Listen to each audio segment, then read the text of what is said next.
On this channel, $1 Million Made Easy, we love to run numbers for people, both in the accumulation stage and the withdrawal stage. I've got this request.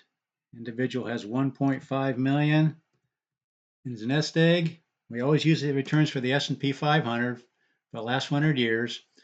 And we've done this enough to know that if you give yourself a 3% COLA and you do stick within the 4% rule withdrawal rate, there's 4%, that'd be exactly 5,000 on 1,500.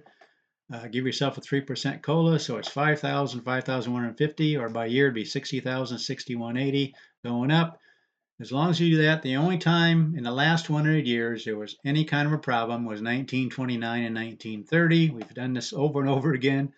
We know if you stick to that 4% rule, you're going to be just fine, except if we would have returns like 1929 and 1930. Why? Because they were so horrible years. And if you start out that way, the market's getting knocked down so quickly that the market just can't come back. Now, you wouldn't leave it all in the S&P 500. You might do a 60-40 split, meaning 60% staying in the S&P 500 and 40% going over to a cash reserve account.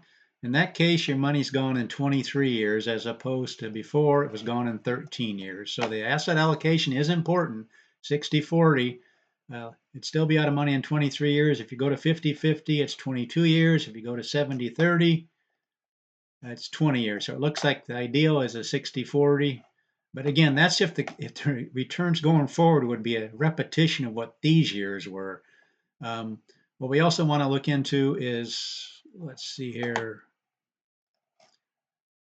He also wanted to know he's getting Social Security, which makes a big difference. Right now, you can do 5,000 a month, but once you kick in the Social Security, you if 2,500 that's coming from your Social Security, you only need 2,500 a month. Well, that's knocking it down to a 2% withdrawal rate. So what can you do? You can add this 2,500 to this 5,000, and you can safely take out 7,500 because 2,500 is coming from Social Security. He's already 72 years old, so he can continue to take 5,000 out of his nest egg, whether it's a 60-40 split or whatever, and the numbers are going to stay the same because we're using the same $5,000. It's just that he can take out 7,500 now because it's 2,500 that's coming from Social Security.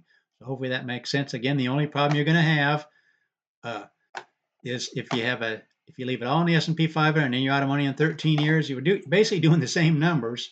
It's just you don't realize that because I put 7,500 in that. But again, it's just like running it at 5,000, but 2,500 of that 7,500 is coming out of your coming out of Social Security. So again, run the numbers, 60-40 split. You don't run into any problems except between the 22nd and 23rd year, just in these 2 years, 1929 and these 1930 numbers.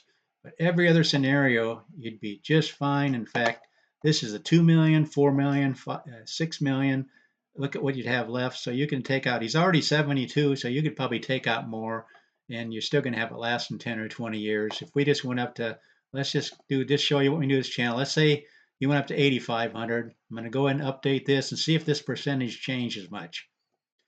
Instead of 7,500, it'd be 8,500, which is a 4.8% withdrawal rate. And then you have 4% of the time you're running out of money.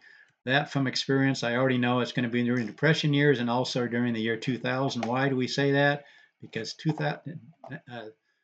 1930s were a horrible decade, but also with the 2000s. If you start out with 3 down years like you would have started out if you retired in the year 2000 or had returns like the year 2000, then you'd potentially run out of money. Going with the 8,500, of which 2,500 is coming from Social Security. So you're actually doing 6,000 right here. Hopefully this makes sense to you, but that's what we do in this channel. We've got all kinds of different scenarios, amounts taken out, changing an asset allocation, and we just see what would have happened or what might happen given the returns of the last 100 years. We just simply project ahead what might happen based on 100 years of data, including the Depression years. You're going to get similar returns, or we project ahead what similar returns we might do, and it's simply a range that you might have going in the future. So that's what we do for you. Please consider subscribing. Please share this channel with others. Let people know about this channel, and I'll run numbers for them too. Thanks for watching.